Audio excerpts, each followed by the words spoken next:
Hello everyone, welcome to Sources classes. So in this video again we'll be continuing our discussion on the quantitative aptitude section of the paper.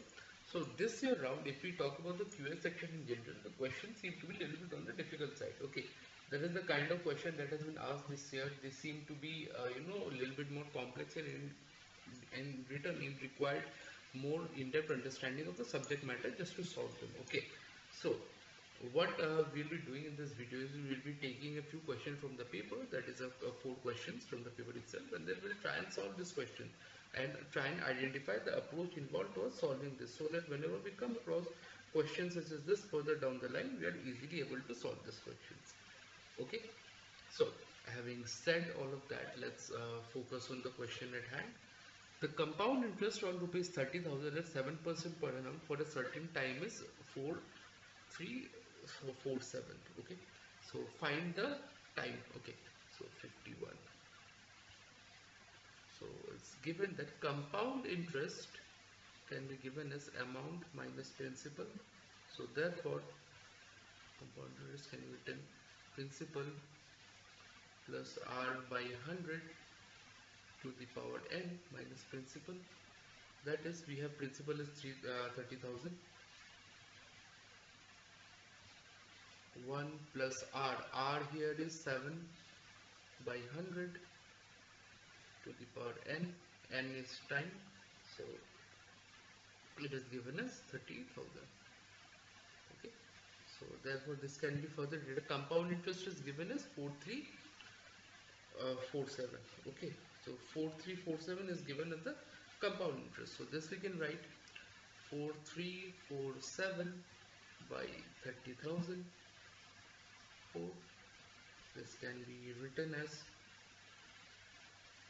okay, we have 30,000. Let me send the 1 over here as well. Okay, so this can be written as 107 by 100, and so this can be written as 34347 by 30,000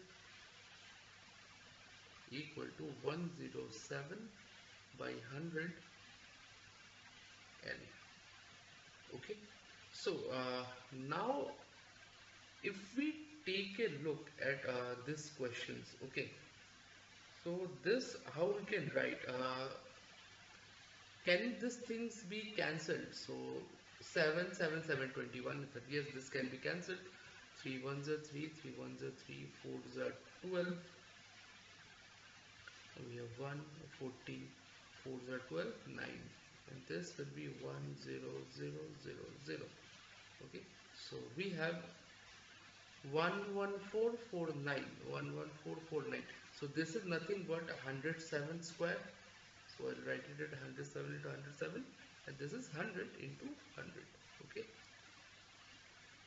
07 by 100 n. Okay, so therefore we know n is equal to 2. That is 2 years will be our answer. Okay, so I hope it is clear how we came about with the same. Now let us move on to the next question, that is number 52. Okay, let me get rid of this.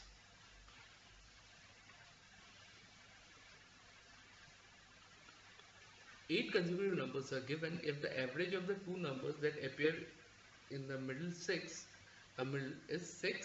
then the sum of 8 numbers is, so 8 consecutive numbers, so let the numbers will be n plus 1, n plus 2, n plus 3, n plus 4, n plus 5, n plus 6, and n plus 7.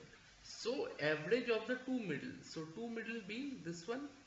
Okay, so it's given that average of the two numbers that appear in the middle is 6. So n plus 3 plus n plus 4 by 2 is equal to 6. So twice n plus 7 equal to 12, or n is equal to 5 by 2. Okay, then the sum of the 8 given numbers is, so if n is 5 by 2, so the number will be simply Now we know the first term will be 5 by 2 and the last term will be 5 by 2 plus 7, that is 14, so 19 by 2. So sum can be given by n by 2 a plus l. Okay, so we can write this. So this can be written as n is 8 by 2, so 5 by 2 plus 19 by 2. So this will be 4, 24 by 2 into 4, 2, that is 48. Okay, the sum will be 48. So I hope it is clear again this time around as well. So with that said, this is A, okay, this is A and this is L, first term and last term. So with that said, we will move on to the next question, that is number 53.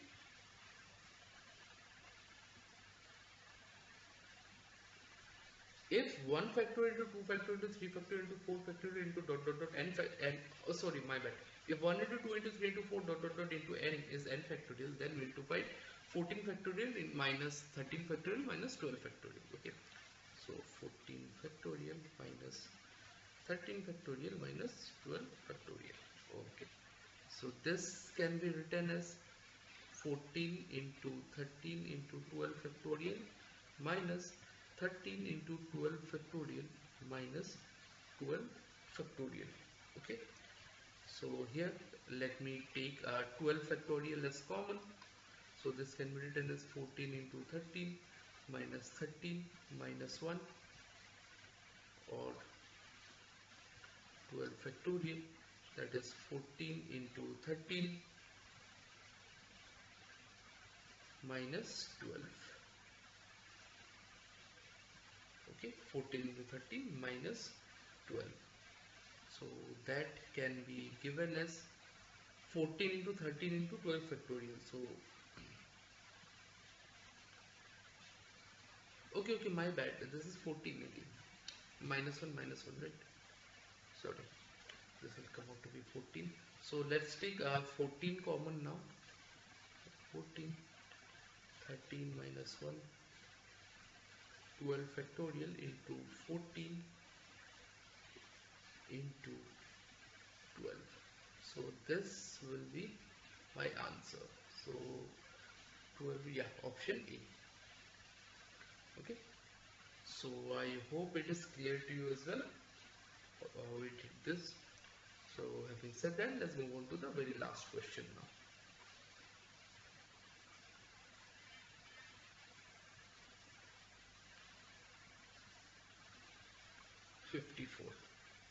A and B together can do a piece of work in 12 days, okay, while B alone can finish it in 30 days. Okay, find the in how much time can A alone finish the work.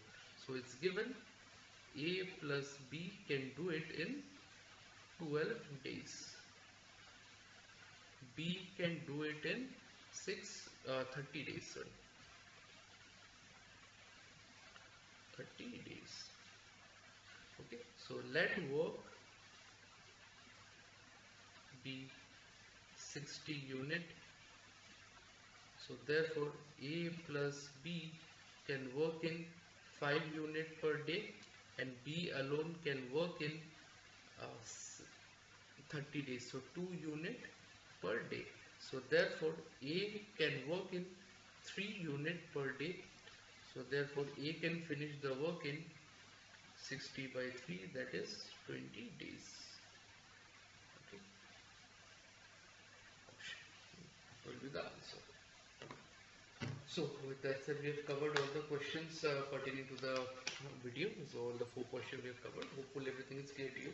So in case you have any doubt with regards to the way we solve this question, kindly go through the video a couple of times and then subsequently try and solve this question on your own, so that you can get a better idea on the approach involved towards solving the same. Okay.